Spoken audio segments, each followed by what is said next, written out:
ராமானுஜர் பீரியட்ல எந்த ஏற்றத்தாழ்வும் இல்லை, எந்த பிரச்சனையும் ராமானுஜருக்கு முன்னாடியும் இல்ல பின்னாடியும் இல்ல. அப்புறம் இல்ல.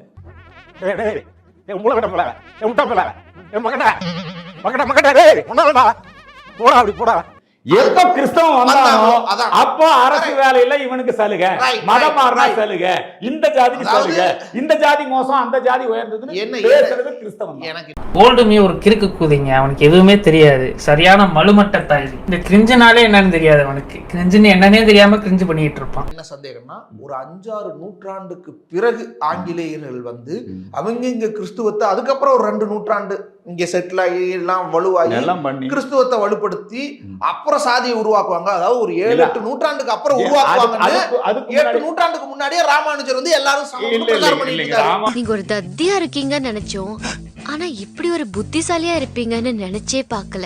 ரொம்ப நன்றி. ராமானுஜர் பண்ணது வேற, இவனுக்கு பண்ணது நாட்டப்படி ஒரு லாஜிக் கிடையாது. சரி, நந்தனர் கோயிலுக்குள்ள ஏன் போக முடியல? நந்தனர் எந்த கோயிலுக்குள்ள போக முடியல?